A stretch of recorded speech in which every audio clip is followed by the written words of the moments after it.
Jesus.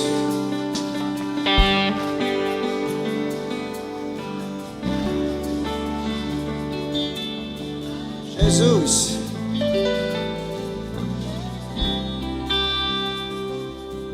Oh. Jesus. Oh.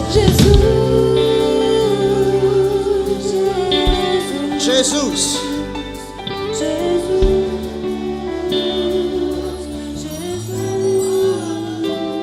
Oh.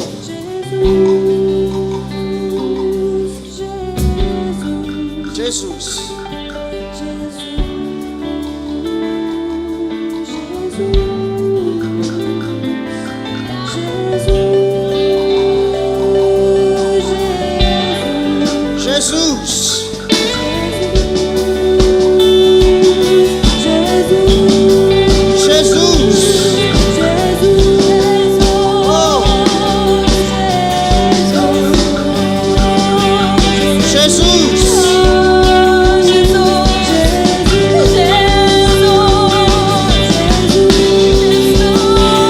Jesus.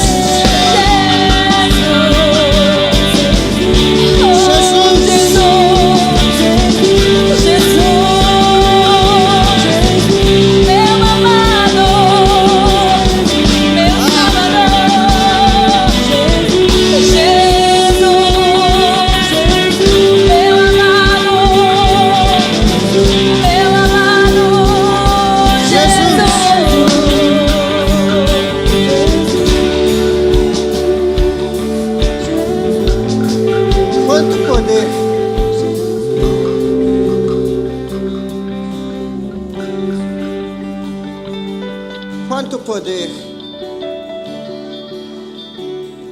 quanta força contida num nome só.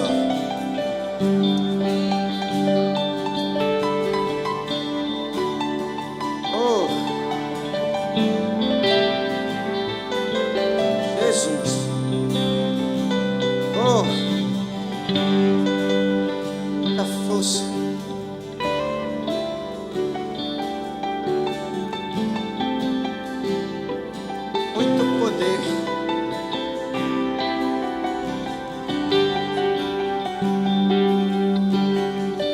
Só.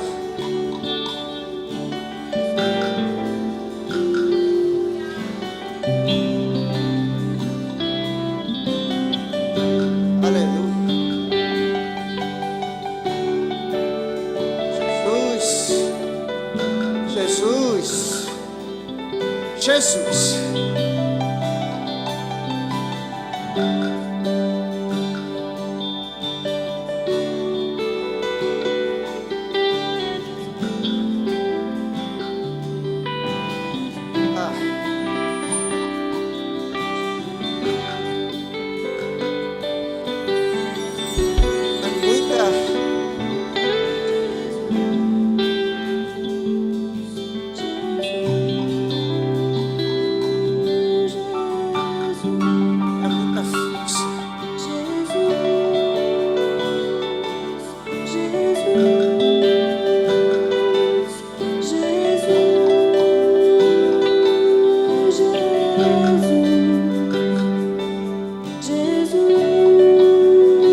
parar por aqui.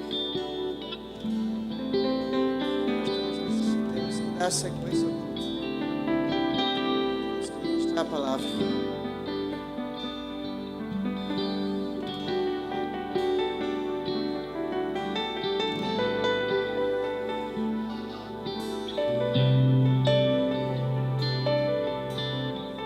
Que coisa magnífica.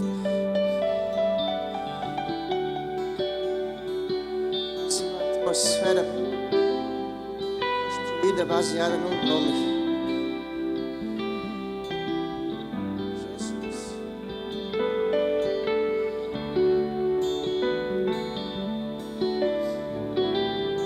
Não tem como a doença ficar.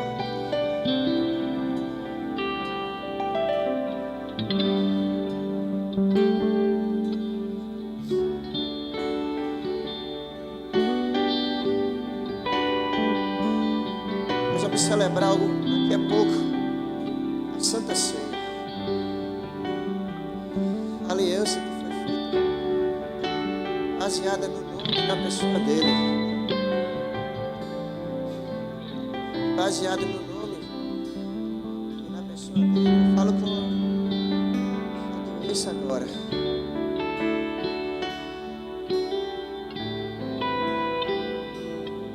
Doença em nome de Jesus.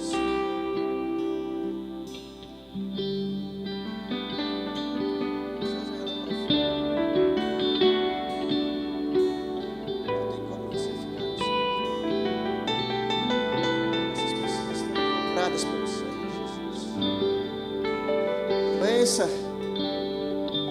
em nome de Jesus, saia do corpo das pessoas agora. Em nome de Jesus, seja restaurado no seu corpo agora. Se você crê nisso, faça o que você não podia fazer. Em nome de Jesus, se você crê, faça o que você não podia fazer. Espírito Santo, em nome de Jesus, restaura a tua casa agora. Eu te peço, restaura a tua casa, organiza ela.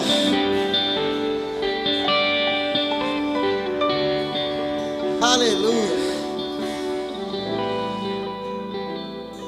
E eu declaro em nome de Jesus, toda mente presa na palavra dele, ansiedade, depressão, opressão, em nome de Jesus, eu liberto sua alma agora, pelo poder do nome de Jesus. A única coisa que a sua mente precisa ficar presa é na palavra dele, no próprio Jesus, que é a palavra. Em nome de Jesus, doença não pode, não vai parar o povo de Deus. A doença não pode parar o povo de Deus. A doença não vai parar o povo de Deus. Nós somos ministros de uma nova aliança. Nós somos representantes legais do reino dele.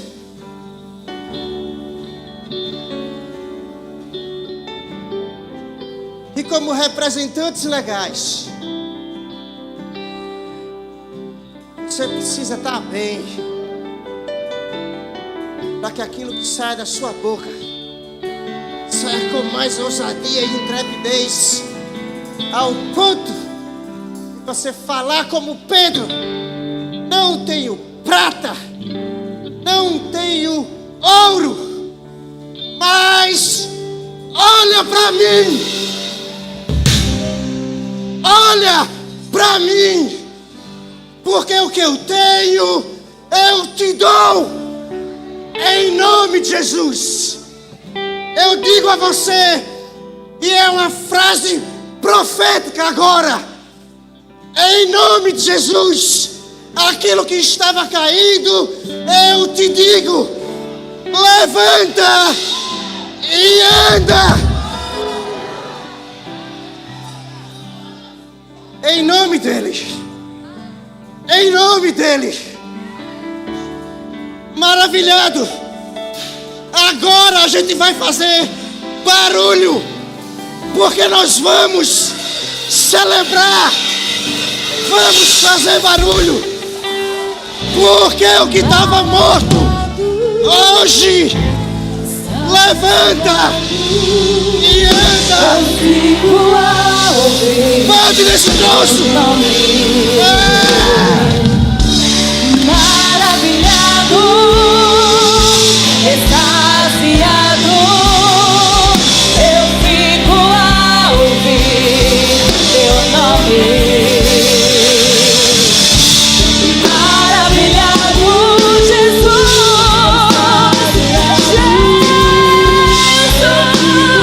Jesus, Jesus. Maravilhado, extasiado, eu fico a ouvir. Oh Jesus,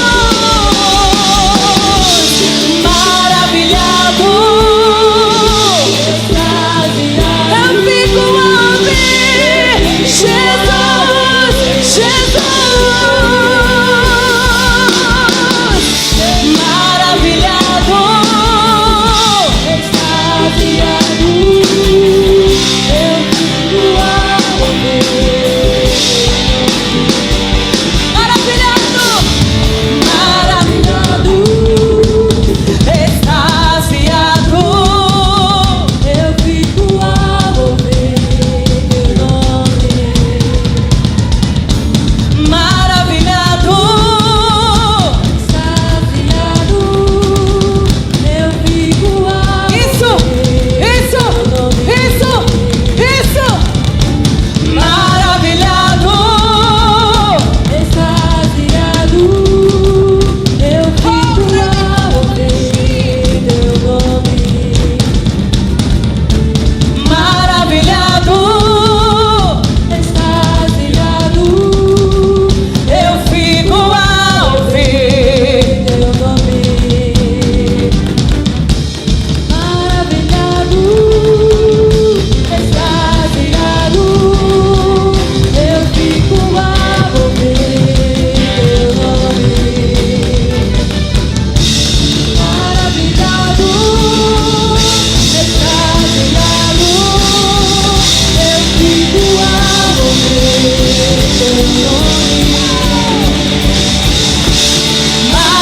Maravilhado, extasiado, eu fico a ouvir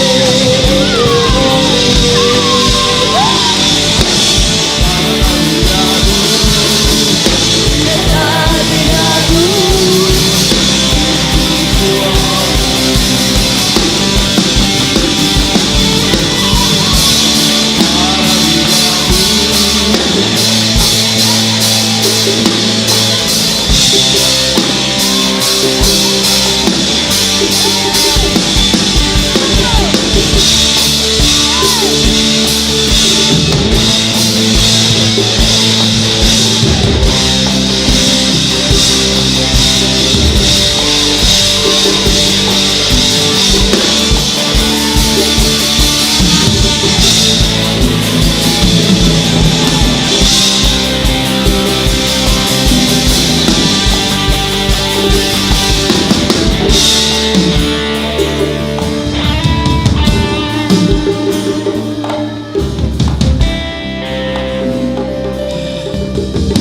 Aleluia.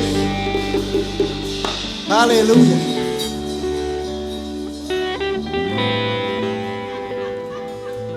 Aleluia.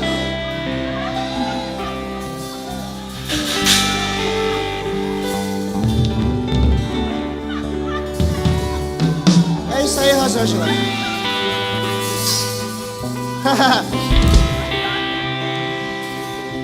Oh!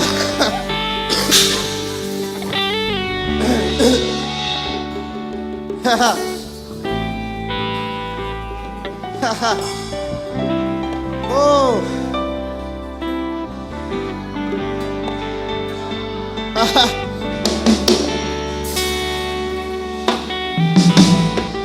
Obrigado.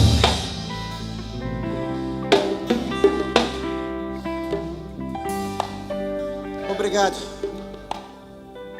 Nesse momento, nós entregamos a você nosso louvor, a nossa adoração, como sacrifícios vivos, com o nosso corpo, nossa alma, o nosso espírito diante de você. Recebe Ele, porque nós te integramos e entregamos eles com ações de graças. Em nome de Jesus, obrigado por tudo que você fez, mas por tudo que você fará em nossas vidas e através de nós. Aleluia. Senta aí um pouco, se você puder. Obrigado. Grupo de louvor. Aleluia.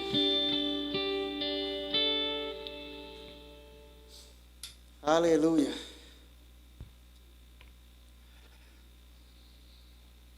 Aleluia.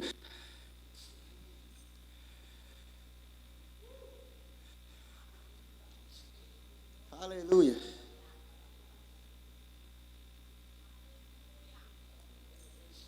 O tempo foi embora, só tem 28 minutos.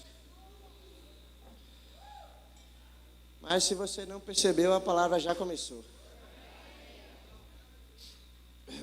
Porque Ele habita no meio dos louvores.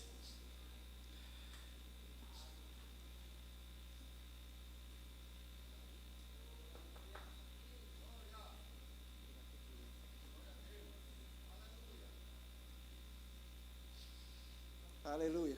O tema de hoje, pela manhã, é a graça para seguir em frente.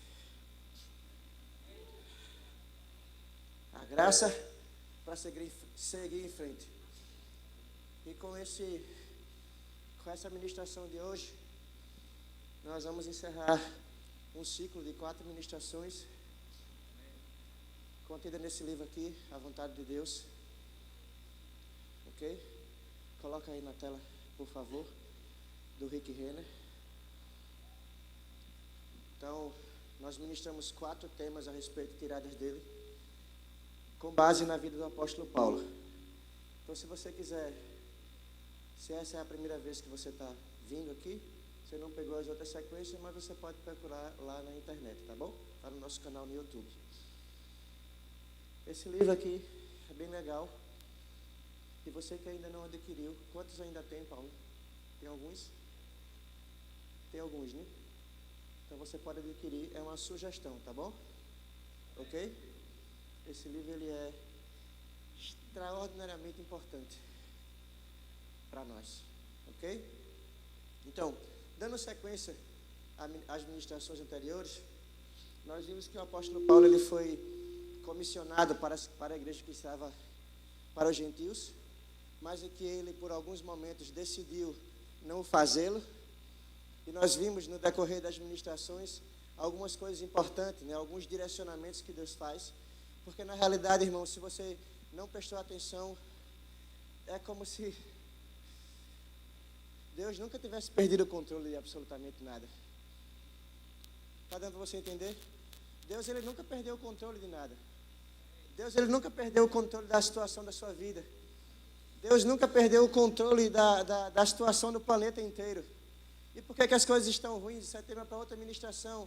Mas eu falo para você agora de forma individual. Da mesma forma que Deus, e a gente vai ver que Deus ele vai organizando as coisas para que tudo ocorra bem, mesmo que aparentemente não esteja tudo bem. Mas é como se Ele estivesse trabalhando nas entrelinhas, e muitas vezes eu vou trazer agora uma grande revelação extraordinária para você, que possa ser que você nunca tenha percebido isso. Deus não precisa revelar a você o modo que Ele trabalha. Ele só precisa que você esteja disposto para seguir. Mas no meio da sua caminhada, Ele não precisa se revelar dizendo a você, eu estou com você. Ele não precisa se revelar a você dizendo, vai tudo bem, vai dar certo. Não, Ele não precisa. ele não precisa manifestar isso, porque na realidade, irmãos, você já deveria saber disso. E às vezes em momento de fraqueza, né, na nossa própria alma, não no nosso espírito, né, porque o nosso espírito está pronto para declarar a palavra e viver o melhor de Deus, mas muitas vezes na nossa alma vem uma confusão bem grande. Por quê? Porque nós tiramos o foco. E toda vez que você tira o foco, você começa a enxergar coisas que vão atrapalhar a visão. E Paulo sai de uma cidade para outra, de uma cidade para outra, de uma cidade para outra. E a gente já viu isso, indo para as sinagogas, falando para os judeus, e aí ele apanha, vai-te embora daqui. Ele vai para outra cidade, prega para os judeus, aí ele apanha, vai-te embora daqui. Aí ele senta em outra cidade, vai de novo para a sinagoga.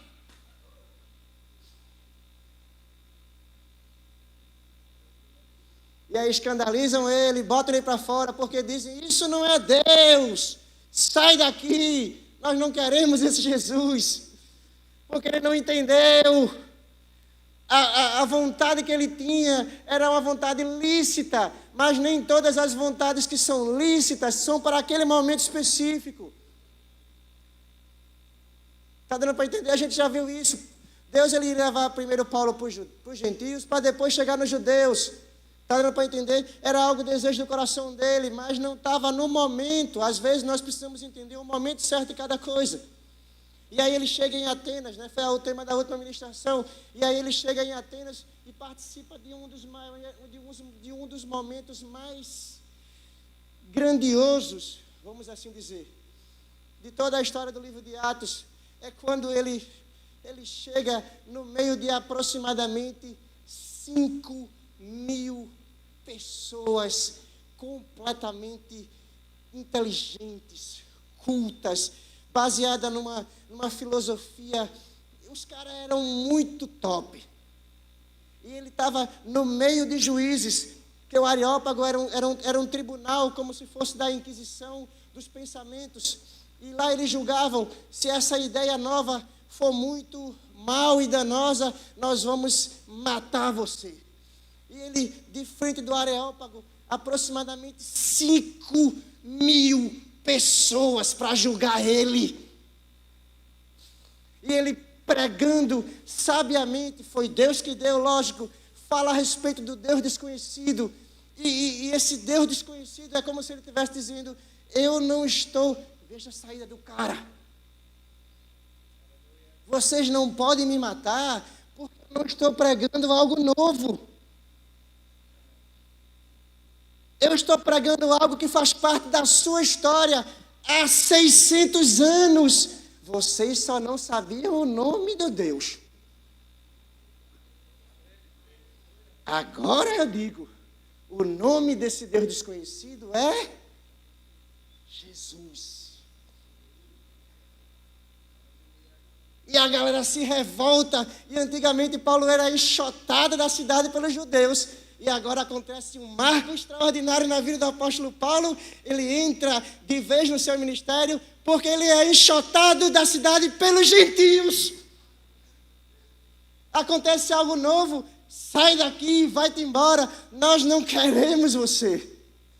Ele entra no seu ministério lá, porque ele é enxotado pelos gentios. Vê que legal. Pelo menos aconteceu algo novo. E em Atos capítulo 18, versículo 1. Na versão NVI. Atos capítulo 18, versículo 1, ele diz: depois disso, Paulo saiu de Atenas e foi para Corinto. Depois de quê? Depois de que ele foi enxotado da cidade pelos gentios. Depois que ele já tinha passado aproximadamente 5 anos de ministério, saindo de cidade em cidade, sendo expulso, preso, bateram nele, colocou amigos de ministério em cadeias, Pessoas que acompanhavam ele, apanhavam por ele. Acho que você não queria ser amigo do ministério dele. E a gente viu, né, que em Atenas aconteceu algo que nunca tinha acontecido antes. Em Atenas ele estava sozinho. Ele estava acompanhado até então, mas em Atenas ele fica só. E quando ele sai, no capítulo 18, versículo 1, ele sai, depois fazendo tudo. O percurso de Atenas até Corinto é aproximadamente 80 quilômetros. Tem duas formas de você fazer esse percurso. Pelo porto, porque ambas eram cidades portuárias, ou caminhando. Mas o caminho ele é bom, ele é muito cheio de pedras. É deserto. Não tem muita gente lá. É extremamente inteligente que você não faça essa rota. Só que a gente percebe que Paulo não é tão inteligente assim. Então, só para a gente melhorar a pregação, vamos supor que ele tenha ido pela terra. Porque a Bíblia não diz como é que ele foi para lá. Mas eu posso dizer, né, fazer uma analogia, vamos supor que ele foi pela terra. Andando 80 quilômetros, depois de ser expulso de novo. E ele continuava sozinho. E como nós dissemos da outra vez, muitas vezes, o melhor lugar para você estar é sozinho com Deus. Muitas vezes. E aí Paulo estava sozinho nessa caminhada de Atenas. E aí ele sai sozinho para a caminhada em Corinto, andando aproximadamente 80 quilômetros. E vamos supor que ele tenha pensado. É só uma suposição, tá? A Bíblia não relata isso. Mas vamos supor que nesses 80 quilômetros de saída, ele tenha pensado. Eu acho que eu vou desistir. Porque eu não entendo. As 3 cidades anteriores eu fui expulso delas. Porque eu estava fazendo algo que eu queria, que era pregar para os judeus. Mas agora, a minha mente bugou. Eu estava pregando para os gentios e fui expulso também. Possa ser que esse seja meu chamado, ser expulso de cidades. Eu não entendo, eu acho que eu vou desistir. Eu vou desistir. Por quê? Eu fui preso, bateram, passaram fome. Até as pessoas que se associam comigo são presas. Batem nelas. Elas não têm nada a ver com isso. Eu vou parar. Porque na cabeça dele, era como se ele fosse o único pato na lagoa. Essas coisas, você nunca pensou isso não, né? Só eu. Eu não, né? Você também não, que a gente não pode falar, né? Nem do pessoal que está na França, a gente não pode falar mais, né? Agora é a Rússia, o país da guerra. A galera da Rússia, irmão, pensa dessa forma. Essas coisas só acontecem comigo. Você nunca pensou isso não, né não? De forma nenhuma. Por que as coisas sempre dão erradas? Por que só acontece comigo? Eu vejo a galera na outra cidade aí, ó, tá sem estresse. E a sorte do apóstolo Paulo, sabe qual era, irmão? Naquele tempo não tinha Instagram. Porque se tivesse Instagram, irmãos, certamente tinha parado ali. Porque ele ia estar na pior, e aí ele olha o Instagram e vê a galera comendo picanha na beira da praia. Detalhe, né? Às vezes é o único dinheiro que a pessoa tem, compra aquilo ali, o amanhã ninguém sabe, mas ele tem a capacidade de postar para mostrar que está tudo bem.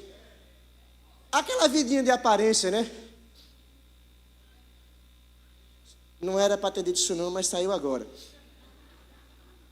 A sorte é que o apóstolo Paulo não tinha Instagram, irmãos. Senão ele tinha parado ali.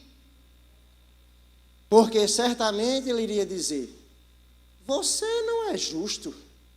Eu estou na tua obra. Agora eu acabei de fazer a tua vontade, que foi pregar para os gentios. Enquanto esse cidadão, para não dizer outro nome, né, para não ofender ninguém.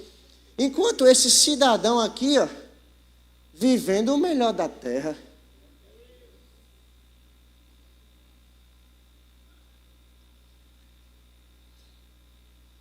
Como se o melhor da terra, irmãos, estivesse apenas condicionado àquilo que você pode comer ou beber.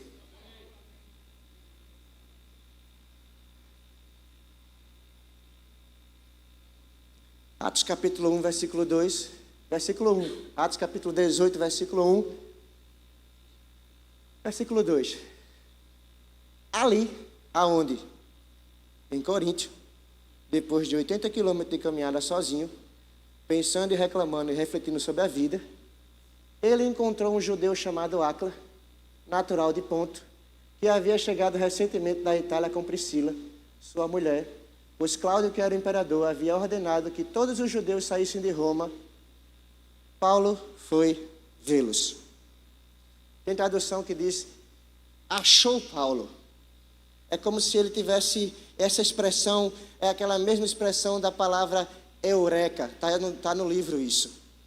É aquele negócio que é como se fosse algo repentino, uma ideia extraordinária, algo aparente que chega, que muda absolutamente todas as coisas depois daquilo. Está dando para você entender? Mais ou menos. A ideia da iluminação, da eletricidade, foram feitos vários testes, mas depois que ela deu certo, eureka, uma ideia proveniente do nada, que mudou tudo depois dela. Está dando para você entender? E o texto no final do capítulo 2 diz, eureka! Paulo achou os caras no meio do nada. Os caras não, né? Que era um casal. Achou o casal no meio do nada. É como se não tivesse... É como se eles não se conhecessem antes. Não foi combinado o encontro. Eles nem se conheciam. Naquela época não tinha redes sociais, eles nem sabiam quem era Paulo. Possa ser que sim, possa ser que não. A fama dele a galera conhecia, mas ele pessoalmente, a turma não sabia quem era. Mas o texto diz, como era uma cidade portuária, provavelmente Áquila e Priscila, eles desceram ali fugindo de Roma, porque o imperador mandou todo judeu convertido ir embora, porque os judeus estavam criando problema. Todos os cristãos foram expulsos de Roma. Já imaginou isso? Priscila, a gente entende, né? Não só no livro, mas historicamente falando, Priscila é como se ela fosse uma cidadã de linhagem romana. Ela era romana, como Paulo era, cidadão romano. Então, ela não podia ser expulsa de Roma. Por quê? Porque ela era cidadã romana. Como é que você... É uma injustiça aí. Mas pelo fato de você estar casada, pelo fato de você ser cristã, vá-se embora daqui. Tu tem ideia do que é isso, irmãos? As pessoas entraram na casa deles, queimaram tudo, jogaram para fora, tiraram o dinheiro que eles tinham, perseguiram, tiraram toda a dignidade que eles tinham e disseram, vá-se embora daqui. Está dando para você mais ou menos tentar entender? São pessoas que tinham alguma coisa e perderam absolutamente tudo, porque defendiam um nome, que é o mesmo nome que você defende. E eu aconselho você, irmãos, nós não sabemos o dia de amanhã, mas eu aconselho você, nós acreditamos que não, mas se um dia houver uma perseguição no Brasil, eu aconselho você a guardar a fé nesse nome. E mesmo que você tenha que perder tudo, mesmo que você tenha que ser preso, mesmo que você tenha tudo que você... Não importa. Fica agarrado com esse nome. Mesmo que você tenha que morrer, irmãos, fica agarrado com esse nome. E aí eles saem e eles desembarcam no lugar chamado o quê? Coríntio. O que eu acho mais interessante, irmãos, é como se fosse coincidência. Por que que Deus iria levar um casal de pessoas para uma cidade? Um casal de pessoas que tinha perdido absolutamente tudo. fragilizados no financeiro, fragilizados na alma, mas não fragilizados no espírito. Por que você acha que você ia pegar pessoas que acabaram de passar por um trauma e, por coincidência, chegam no mesmo instante que alguém que estava disposto, na teoria, isso é só uma conjectura nossa, ele estava, na teoria, pronto para largar o ministério. Aí chega duas pessoas sem futuro e encontra uma pessoa sem mais futuro ainda. Associação perfeita. Porque quando você não tem nada para perder, qualquer coisa que chegar na sua mão é a última saída. Está falando heresia, pastor. Coloca você no fundo de um poço, literalmente um poço. E a única coisa que te dão para você sair dela é uma colher de sobremesa. Você vai agarrar aquela colher como se fosse a única saída daquele lugar. Quando você não tem nada a perder, qualquer coisa que chegar na sua mão, possa ser que seja a única saída. E aí chega duas pessoas sem futuro e encontra uma mais sem futuro ainda. E o que é que conecta eles um ao outro? Por incrível que pareça, aquilo que a gente falou na última vez, Laura. O passado das pessoas. O passado das pessoas importa. Os caras tinham perdido tudo. Se encontra com uma pessoa que não tinha absolutamente nada. E o que é que conecta eles? O versículo 3 diz. O que conecta eles um ao outro é o chamado network. Relacionamento de trabalho. E é o primeiro network mencionado na Bíblia. Uma vez que tinham o que, irmãos?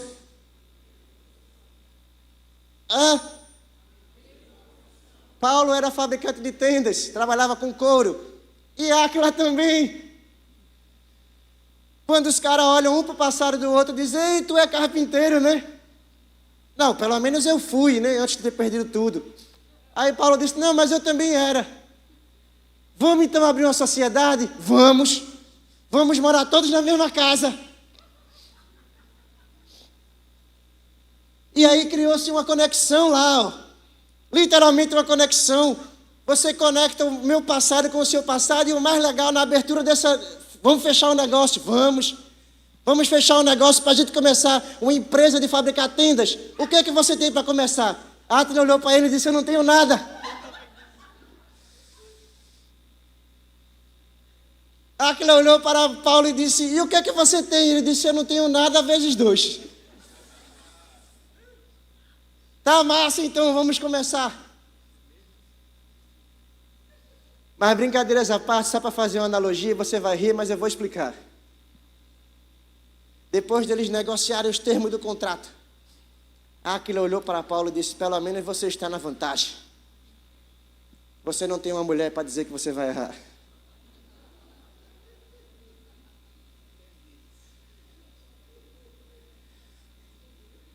Não foi uma indireta, tá? Aí Paulo olhou para Áquila e disse: não, cara, quem está na vantagem é você. Porque é melhor serem 2 do que 1. Você está na vantagem, cara, porque a mulher sábia edifica a sua casa. Do mesmo jeito que a louca destrói. Não é piada não, está na Bíblia. A questão aí, Áquila, eu não sei que danada que Priscila é, né? Se ela é a sábia ou se ela é a tola. Mas se você for pesquisar, isso também está no livro. Por várias vezes o nome de Priscila vem antes do de Áquila. Isso era um crime. Quando isso está aqui, ele vai atestar. Isso era um crime na literatura antiga. Colocar o nome de uma mulher em primeiro lugar. Era algo completamente proibido. E por que algumas pessoas acreditam que isso aconteceu? Por 3 motivos. Um deles, porque ela era cidadã romana, ela tinha a posição maior do que a dele. O outro motivo poderia ser porque ela era realmente mais atuante na igreja do que o cara. Outro motivo também possa ser que tenha sido por conta do temperamento dela. Independente de, essa mulher alcançou destaque porque ela decidiu fazer o que tinha que ser feito. E aí, vai soltar... E aí, foi uma piada? Não, vou explicar aqui, tá vendo? Não foi uma piada. Mas aí, irmãos, a frase que eu pedi para colocar está pronta? A primeira frase, não a foto. O ponto-chave, na realidade, da história dessas três pessoas, e aqui a gente vai entrar, foi só uma introdução, tá? A gente vai entrar no assunto propriamente dito, que é a graça para seguir em frente. A gente vai entrar agora e a gente só tem 4 minutos para isso. Então, preste atenção. Qual é a chave?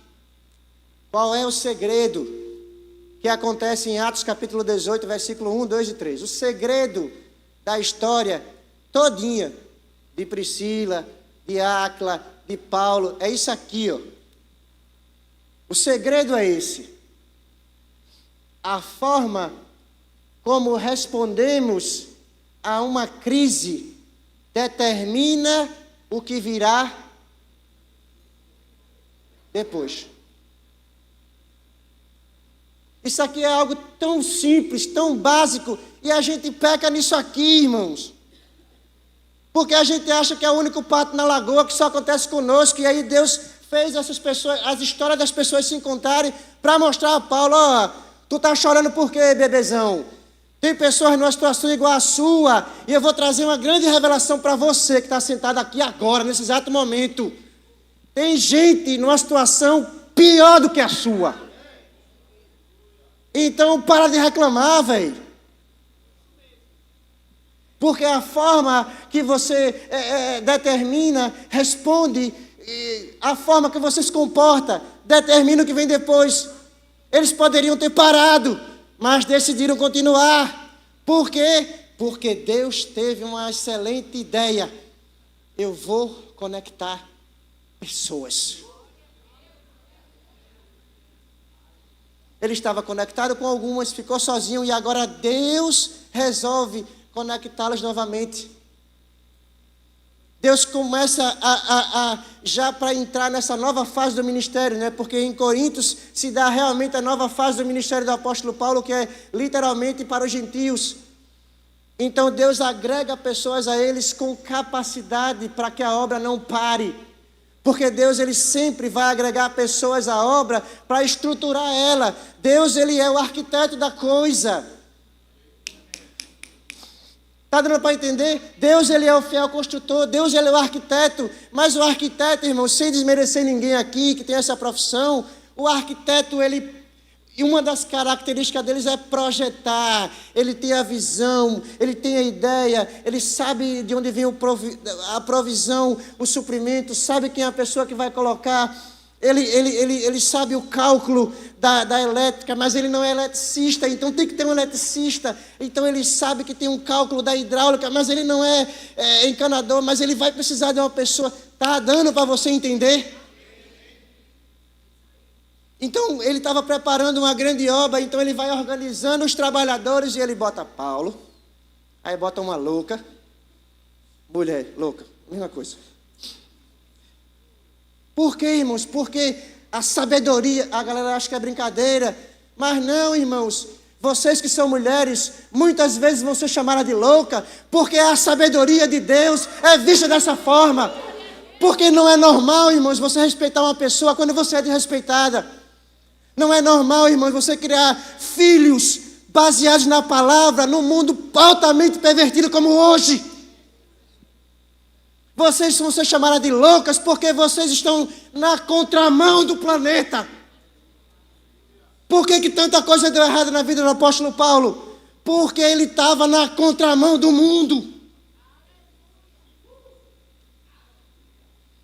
Por que tanta coisa deu errado na sua vida até agora? Porque não era para você estar aqui. Era para você ter parado. Mas você não parou.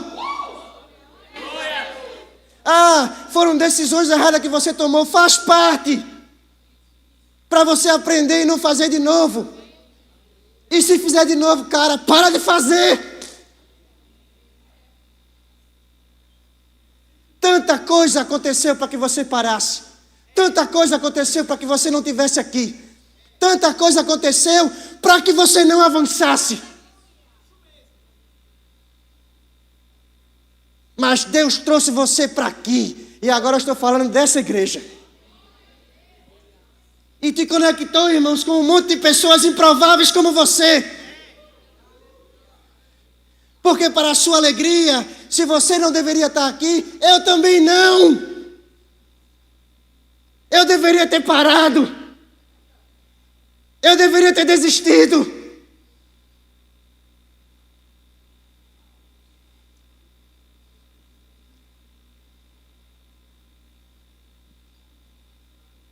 Deus sempre vai conectar pessoas para que o projeto e o plano aconteçam na sua vida.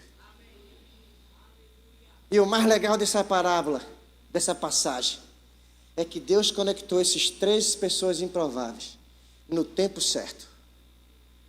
Priscila e Áquila abriram uma igreja, uma célula, uma conexão na casa deles em Corinto. Paulo foi morar com eles. Se Paulo foi morar com eles, é porque eles tinham uma casa. Depois eles são enviados para Éfeso.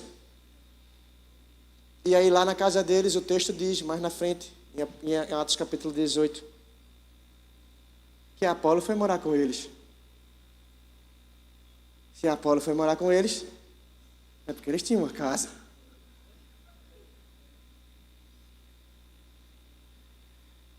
A chave da igreja primitiva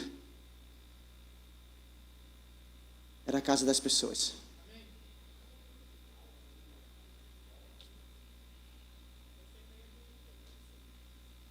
Não, isso aí é mensagem subliminar, Marquinhos. Eu não falei o nome conexão, falei casa. A dizer que eu não estou vendendo peixe? Como que nós vamos entrar na reviravolta dos últimos dias?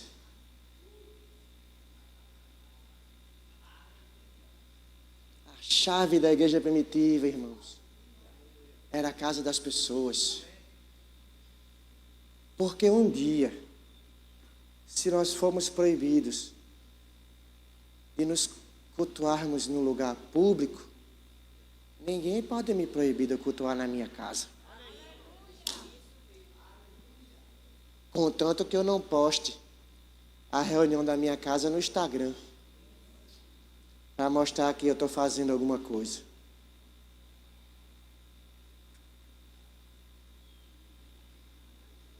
Senão a polícia vai bater lá, viu? Muitas vezes você não precisa mostrar que está fazendo não, bebê.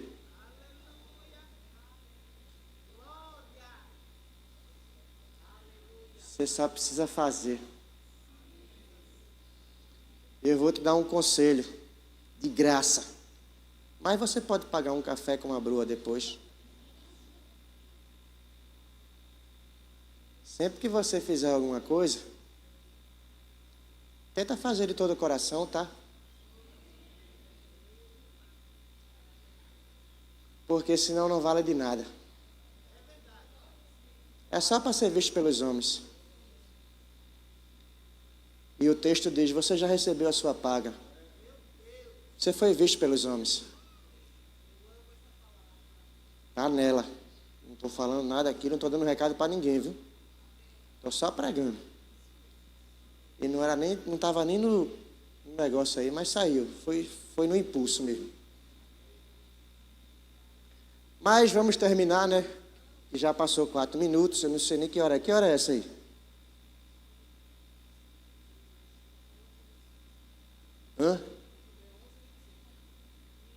É 11h25? Ah, então beleza, eu tenho ainda até meio-dia. Eu não, a gente vai terminar já, tá? É para você entender a graça para continuar em frente. Você entendeu até agora? Beleza? O cara estava lá, cheio de problema, tal, e pá, aquilo outro. Aí, só para você sacar agora. Olha a resenha agora. 2 Coríntios capítulo 11, versículo 23. Do 23 ao 28. Na versão NVI.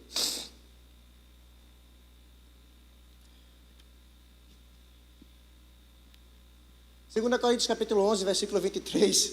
Isso é o apóstolo Paulo tirando onda. Isso ele estava onde? Escrevendo para quem? Para os coríntios, né? O ponto auge do ministério dele, né? O começo do ministério dele. Ele escrevendo para as pessoas que estavam em Corinto, ele diz: vocês são servos de Cristo, é? Vocês de Coríntios. Isso aqui, irmãos, não é ele tirando onda, não. É tirando onda mesmo. Porque é como se ele estivesse dizendo assim: vocês acham que vocês fazem alguma coisa, é? Porque vocês servem na igreja, é? Você não faz mais do que sua obrigação, né? Porque ele é seu Senhor e seu Salvador. Então, se você serve na igreja, você não está fazendo nada mais, nada menos do que aquilo pelo qual você foi criado para fazer. É impossível que só deu 2 amém nessa resenha. Cara, se tu serve na igreja, tu não está fazendo nada demais a não ser colocando para fora a sua natureza. Porque você nasceu de novo. Então, se você nasceu de novo, sua vida não é nem mais sua, é dele. Mas tudo bem, vocês acham que são ministros de Cristo, é? Beleza, vocês são ministros de Cristo. Então, se vocês são ministros de Cristo, porque vocês fazem alguma coisa, eu sou muito mais. Por quê? Porque eu trabalhei muito mais. Fui encarcerado mais vezes.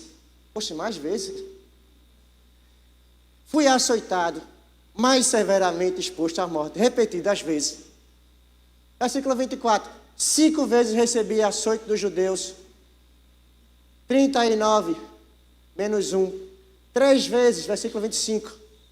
3 vezes fui golpeado com vara, 1 vez apedrejado, 3 vezes sofri naufrágio, passei uma noite e um dia exposto à fúria do mar. 26. Estive continuamente viajando por parte outrora, enfrentei perigos em rios, perigos de assalto, perigos dos meus compatriotas, perigo dos gentios, perigo na cidade, perigo até no deserto, perigo no deserto, perigo no mar, perigo dos falsos irmãos. Aí, já tinha lá, gente, falsos irmãos? Já tinha lá, então não é novidade não. Você tem falso irmão também dentro da igreja aqui. Então ele diz: eu trabalhei arduamente, muitas vezes fiquei sem dormir, passei fome, sede, muitas vezes fiquei em jejum, suportei frio, suportei nudez, porque quando eles eram presos ficavam nus. Além disso, enfermo diariamente por uma pressão interior, a saber, a minha preocupação ou cuidado com todas as igrejas. E você acha que você faz demais, porque você está escalado 2 vezes no mês. E o pastor não me entende. Meu líder muito menos, né? Porque ele não presta. Você nunca pensou isso do seu líder. Foi só um pensamento alto que eu pensei agora.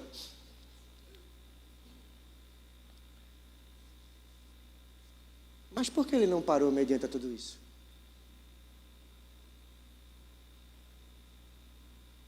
O mais legal é que no capítulo 12, não tem como a gente abrir por conta do tempo, no capítulo 12, do versículo 7 em diante, ele diz: foi-me dado um espinho na carne, para que eu não me exaltasse.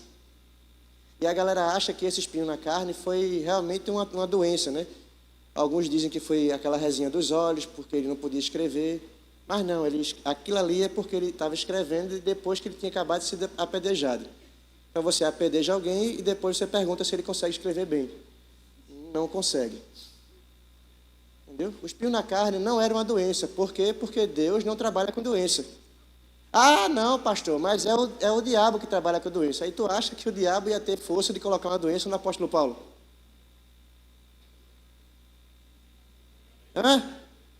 Não ia, né? E por que ele não poderia se exaltar? Porque a expressão exaltar, Tony Cook fala muito bem a respeito disso. Foi uma pregação dele que eu escutei lá no Mardunes, numa conferência de ministros. Não é que eu sou velho, não. É porque eu fui faz tempo. Nessa conferência lá em Natal, no Mardunes.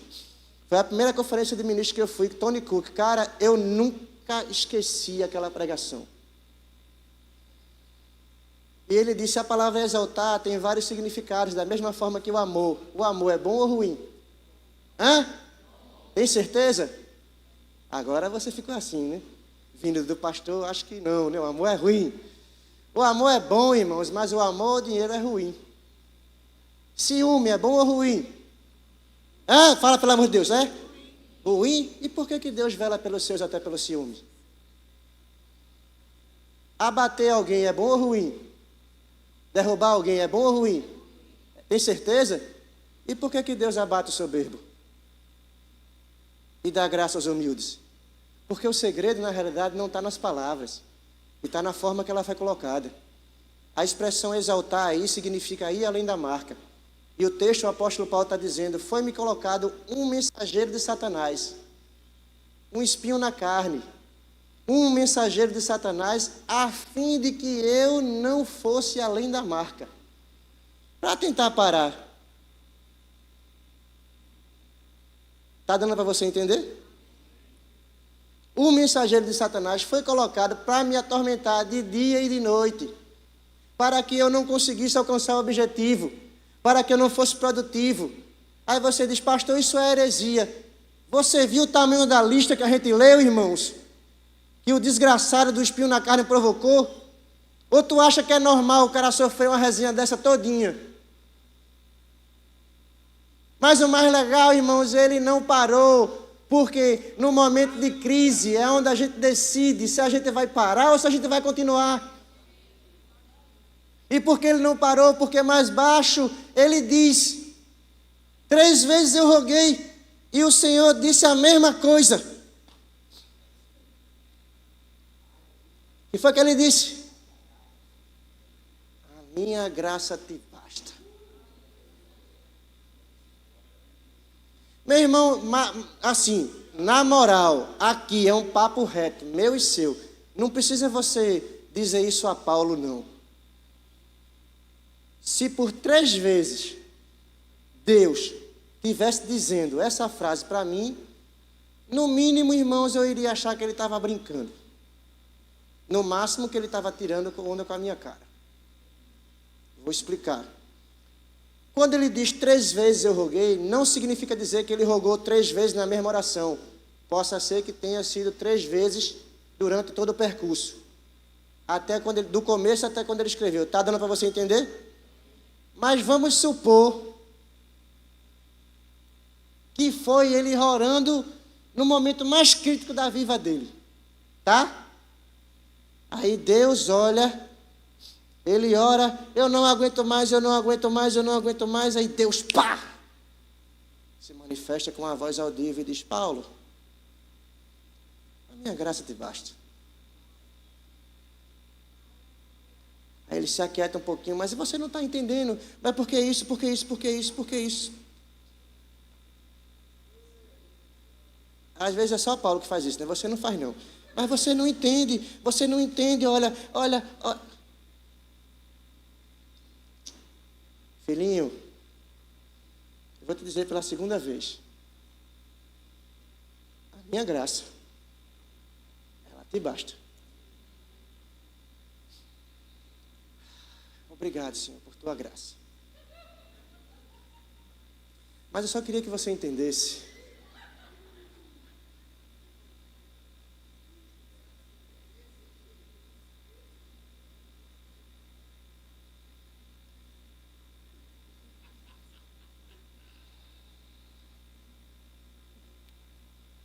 Aí Deus desce do céu. Não é Marcos não, tá? É só um exemplo. Deus desce do céu. Paulo sentado orando. Deus é um poço de amor, irmãos, de compaixão, de domínio próprio, de paciência. Eu teria fulminado já o cara. Porque é Deus que está falando. Aí Deus desce do céu, Paulo orando lá. Ele desce do céu, respira fundo, né? Conta até 10 e diz,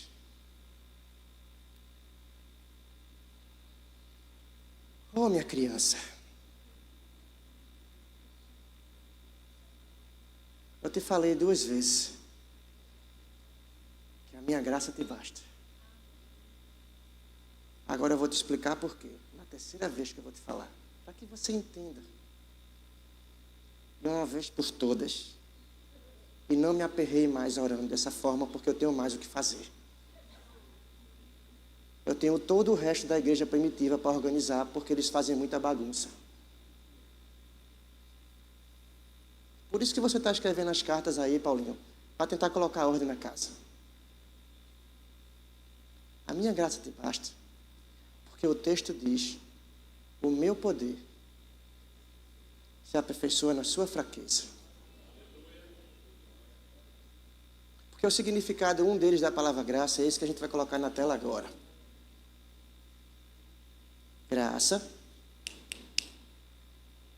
Já está terminando já.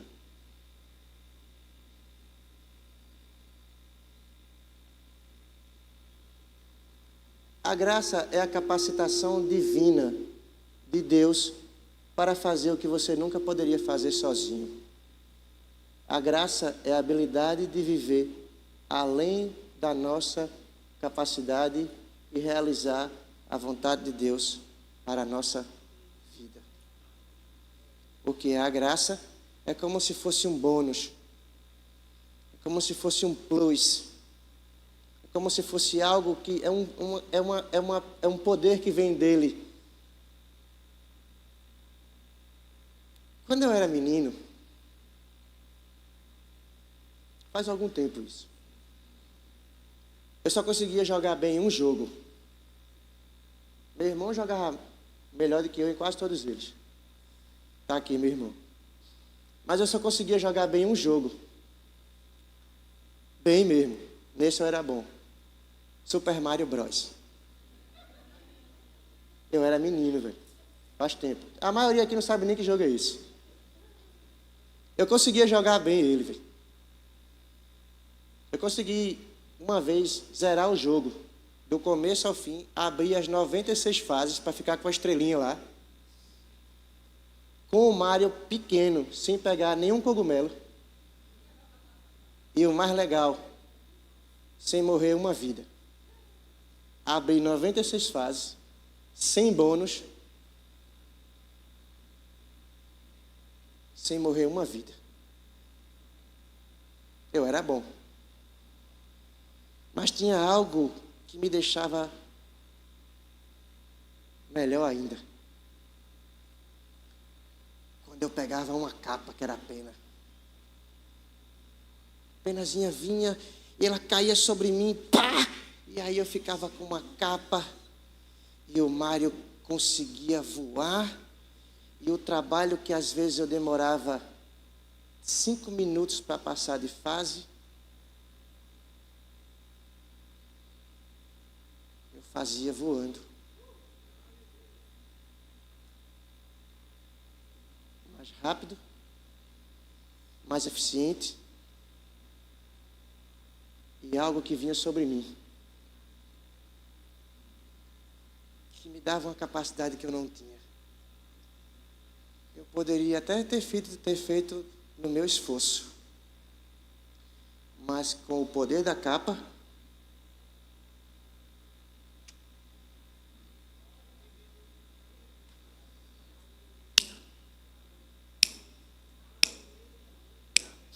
eu poderia até ter feito no meu esforço, mas ia demorar mais tempo. Eu poderia correr o risco de morrer e perder a missão de ficar sem vida. Mas a graça que vinha caindo me alcançava. E o poder dele se aperfeiçoava na minha incapacidade. Me dava um plus. O poder dele era aperfeiçoado na minha fraqueza, porque eu estava pequeno, sem cogumelo, pequenininho. Qualquer coisa que batesse em mim eu poderia morrer. Mas o poder dele caiu sobre a minha fraqueza e me fez fazer algo que eu não poderia fazer, que na minha força eu até poderia, mas ia custar mais. Mas aí a graça vem e te faz correr mais rápido, mais longe, te livra de prejuízos. E ela se mostra tão grande porque ela se manifesta na sua fraqueza. Para que você não tenha nem o direito de dizer que foi o seu braço que conseguiu. Porque a graça se manifesta na sua fraqueza para mostrar a você que não foi você, foi Ele. Você poderia ter passado andando, mas você passou voando por causa da graça.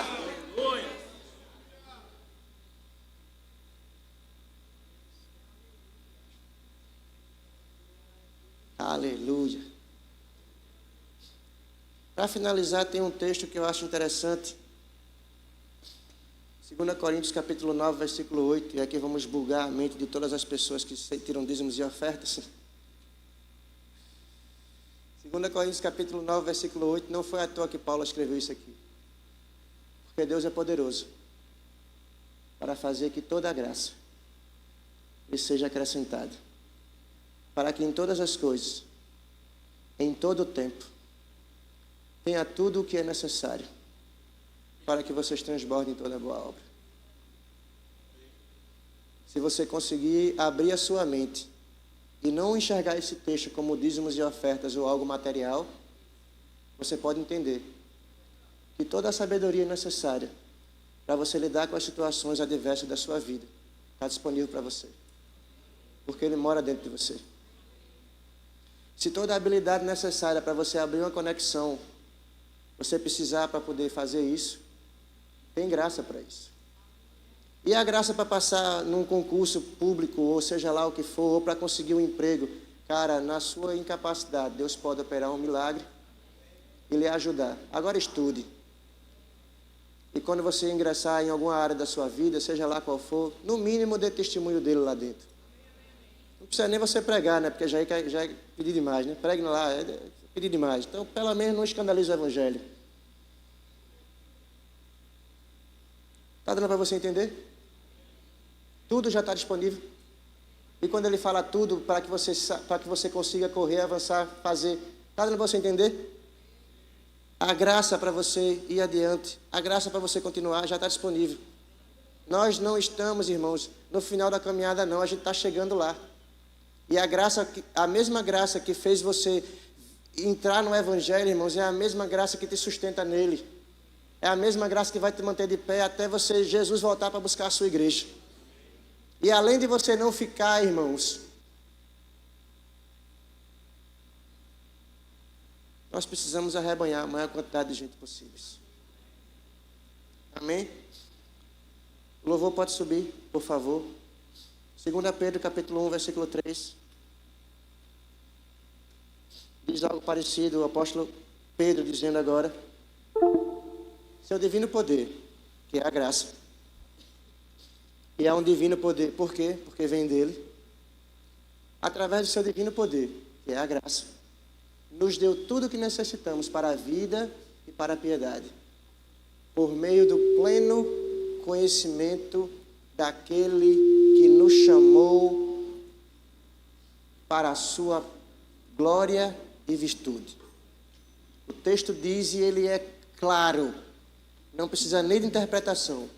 O seu divino poder nos deu tudo o que necessitamos para a vida e para a piedade, através do pleno conhecimento dele. Então, bebezão, você tem que ler. Você tem que ler, tem que orar, tem que estudar, tem que conhecer Deus. Porque você só vai desfrutar desse pleno poder que te conduz para todas as coisas de vida e piedade. Só vai desfrutar se você souber que tem. E se você tiver ousadia para poder usar. Não apenas precisa de conhecimento, precisa também ousadia para você andar nele. Vocês foram abençoados? Vamos dizimar e ofertar aí. Com essa ministração nós encerramos o ciclo de 4. Dizimar e ofertar, não, já estava no automático. Vamos tomar a Santa Ceia. Dizimar e ofertar o pastor Elias. Eu já queria tomar a tua bolacha aqui. Não pode, né? E com essa ministração nós encerramos as 4 ministrações baseadas nesse livro. Se você não comprou, você pode adquirir. Vamos tomar a Santa Ceia. E na Santa Ceia, irmãos, se ainda nós estamos Isso aí, a culpa é minha, né? O pessoal da mídia disse que a culpa é minha, isso. Foi Bill, né, que me ensinou. Na Santa Ceia, irmãos, nós ainda fazemos ela porque nós não subimos ainda. É um memorial não só apenas das coisas que, para a gente trazer à memória tudo aquilo que foi feito, mas para trazer a consciência, irmãos, de que nós precisamos nos manter firmes até o retorno dele. É um memorial que traz a ideia do que ele foi feito, mas nos traz a responsabilidade de continuar firmes. Se ainda estamos ceando, irmãos, é porque ele disse: façam isso em memória de mim. Façam isso em memória de mim. Façam isso em memória de mim, até que eu venha. Se nós fazemos, irmãos, é lembrando de tudo aquilo que ele fez, mas tendo a esperança do seu retorno. Se fazemos a Santa Ceia, irmãos, tendo a responsabilidade e assumindo a responsabilidade que nós realmente temos uma aliança com ele. E essa aliança, irmãos, uma das características da aliança de sangue é que você entrega tudo que você tem para que você receba tudo que a outra pessoa tem. É uma troca de nomes, então respeita não apenas o teu nome, mas o nome que você carrega. Nós somos falhos, irmãos, nós cometemos erros. Todos aqui estão sujeitos a erros, eu também erro. Mas o mais legal, irmãos, é nós aprendermos com os erros. E nós tentarmos, pelo menos, nos tornar pessoas melhores. Mas o mais legal da Santa Ceia, irmãos, é que é algo que não é apenas disponível para nós. Eu quero te encorajar hoje pela manhã, irmãos, a assumir o compromisso. O compromisso realmente com essa visão estratégica, que são as conexões. Ah, mas eu já estou em uma. Cara, assuma de fato o compromisso. Não é uma ideia de um homem, irmãos. Foi uma instrução dada por Deus, uma estratégia dada por Deus. Vamos agarrar isso com tanto afinco. Porque não é para lotar uma igreja, irmãos. Isso é tão pequeno, velho. É para transformarmos vida de pessoas. Tu já imaginou, irmãos, você ser ponto de contato entre Deus e os homens? Tu poder estar numa reunião, irmãos, e você poder ter mais contato mais rápido com pessoas que às vezes não dá para fazer isso no púlpito, porque é tanta gente. Quantas vidas a gente está tendo a oportunidade de mudar, irmãos? Quantas pessoas que não tinham perspectiva de nada agora têm, por causa de uma decisão, e foi sua, de ouvir e fazer. Abraça essa visão, irmãos. Abraça essa responsabilidade que é cuidar de pessoas, porque cuidar de gente, meu velho, dá trabalho. E a gente não pode fazer isso sozinho. Nós contamos com cada um de vocês. Porque como eu disse no decorrer da ministração, irmãos, Deus, ele teve a ideia, arquitetou um plano e colocou você parte disso. Você poderia estar em outra igreja, irmãos. Você pode até ser que vá para uma igreja. Ou outros aqui podem ser até que saiam daqui para abrir igreja. Não importa. Mas o momento é esse de estarmos aqui juntos. Deus trouxe você para cá, irmãos. Eu acredito nisso, que Deus enviou você para aqui. Então agarra com a visão da igreja. Se conecta com pessoas aqui, irmãos, com esse propósito. E você vai ver para onde Deus vai te levar. Possa ser que você não seja um grande pregador, mas numa conexão, irmão, se converta a uma pessoa que vai pregar o evangelho de uma forma tão intrépida e arrebanhar milhões, e você vai ficar feliz porque você foi parte de um importante negócio que foi cuidar de pessoas e estar atento e com coragem para fazer. Cuidar de pessoas é a visão do reino. Jesus desceu do céu para cuidar da sua vida. E ele subiu ao céu e deixou para você a responsabilidade de cuidar de pessoas. Ele disse: vá, façam discípulos. Esse é o grande comissionamento. Você não precisa ser pastor, apóstolo, profeta. Não, isso é só o bônus. Isso é só uma responsabilidade maior. Mas a todos os aproximadamente 150 que estavam diante dele na grande comissão, Mateus capítulo 28, versículo 19 e 20, isso é clássico. Todo mundo sabe disso. Jesus, antes de subir, ele disse: façam discípulos.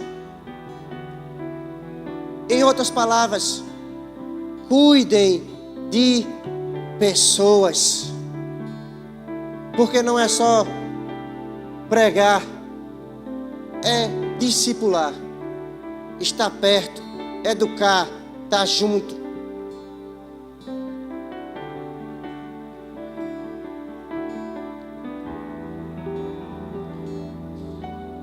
Ele, na noite que foi traído, tomou o pão e disse: esse é o meu corpo, que é entregue por vós.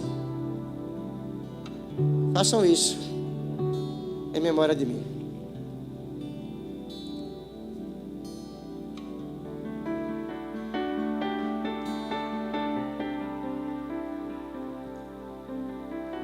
Depois que ele ceiou, ele pegou o cálice e disse: esse é o cálice da nova aliança, que foi derramado, cara, para uma nova promessa.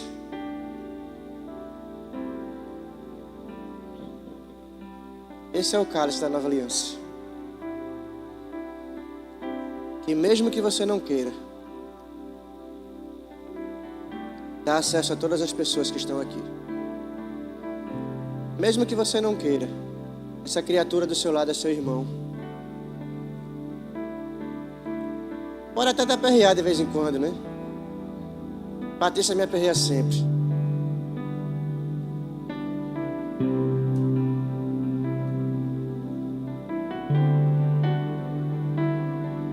Mas, meu irmão,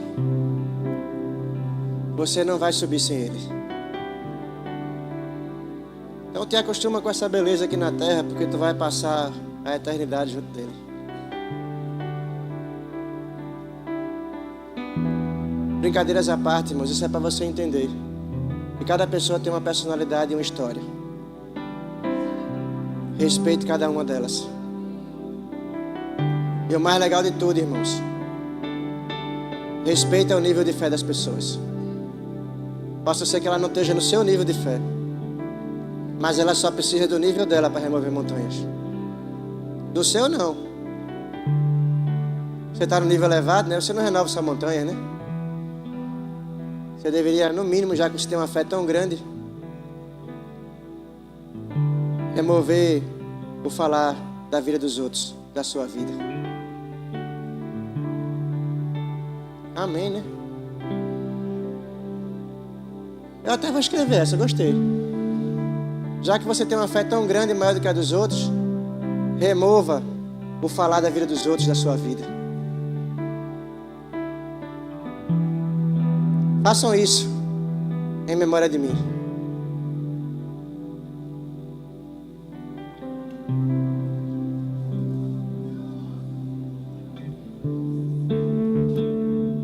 E eu sei